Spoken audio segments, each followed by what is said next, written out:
foreign coins can be fun to research, but sometimes you get that little something that isn't in the Latin alphabet. So there's no A's, B's, or C's. So you might have something Arabic, Islamic, or even something from an Asian country. So if you keep watching, I'll give you a quick guide to recognizing numbers and other important script on one particular commonly found coin to help you pinpoint the year and maybe even the location.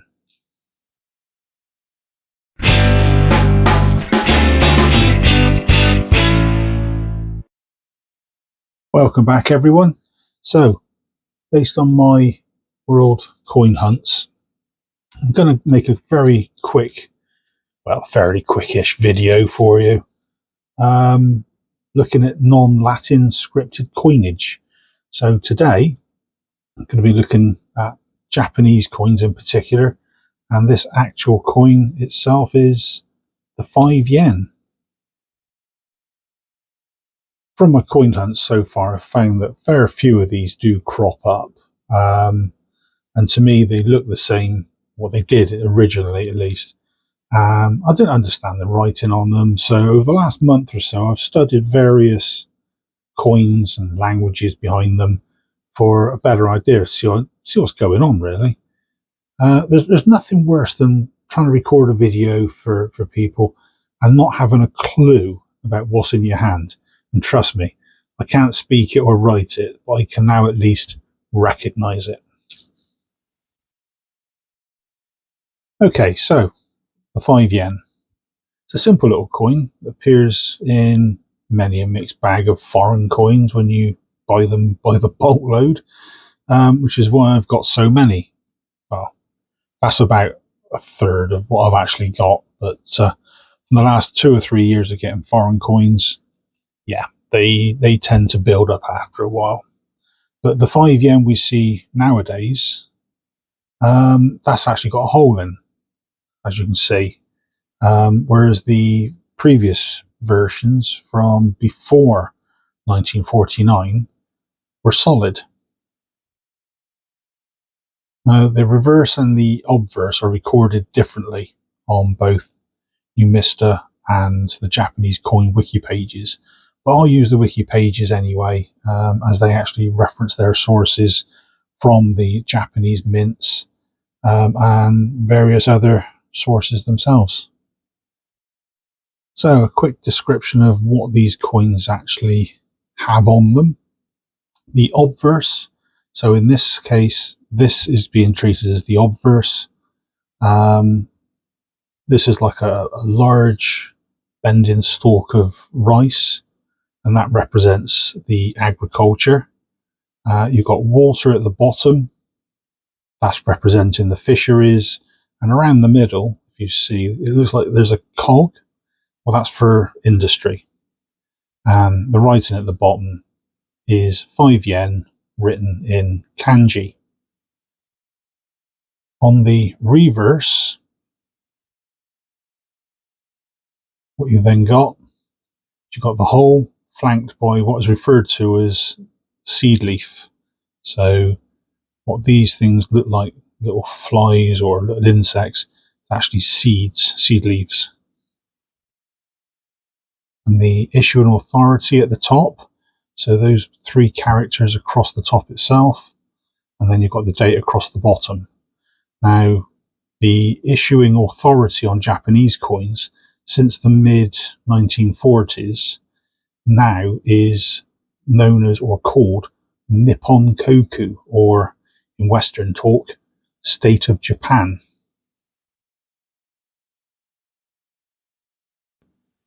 If you came across this coin today, you'd probably look at it and go, that looks Japanese, but I can't be sure, unless you know Japanese, and you are sure, obviously.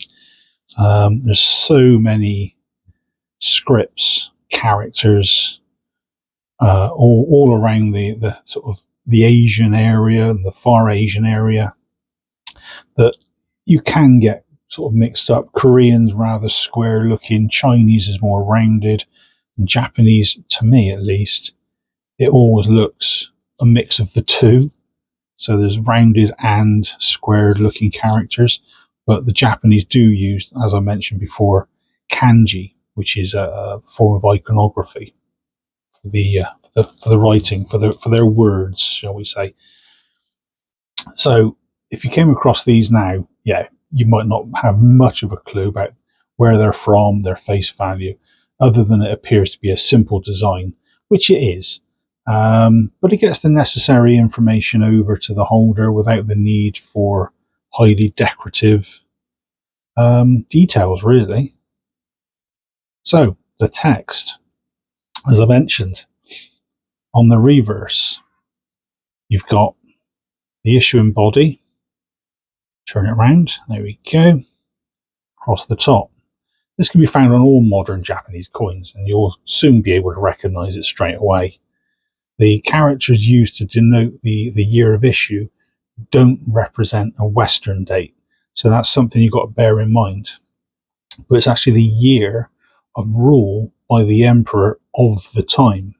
So before 1948, the characters were read from right to left, but since 1948, they've read from the left. So you've got left and it reads round this way, whereas pre 1948 you worked the other way round. So the characters were all reversed basically.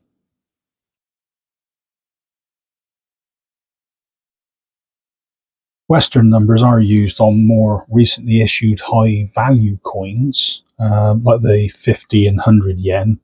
But then there's also the 1 yen, and that was being used as a numeral, shall we say, since 1955.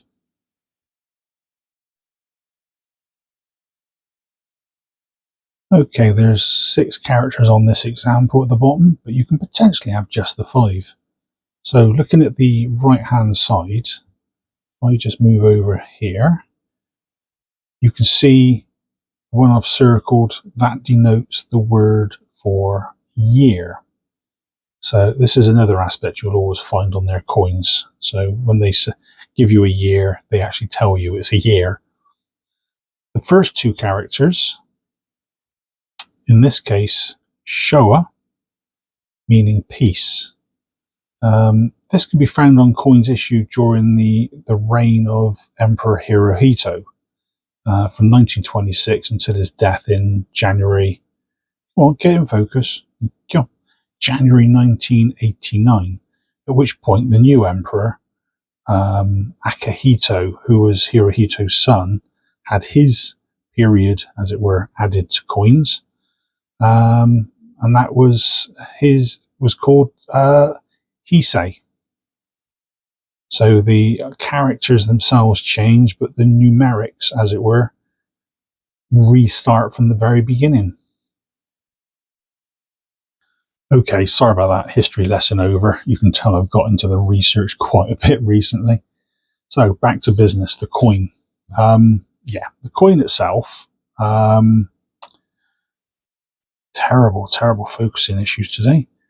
Coin itself is made of brass and is 22 mil in diameter, 1.5 mil thick, and weighs in at 3.75 grams. So it's a small currency, it's a small value, it is a small coin, so it's going to be fairly light.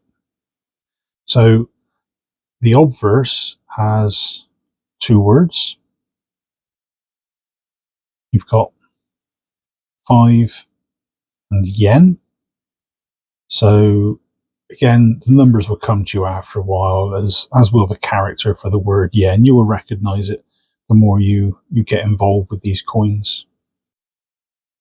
The dating system, as I mentioned, relates to the year of reign. So this coin has the 2 characters denoting Showa just there. And you've got 3 characters before the word year.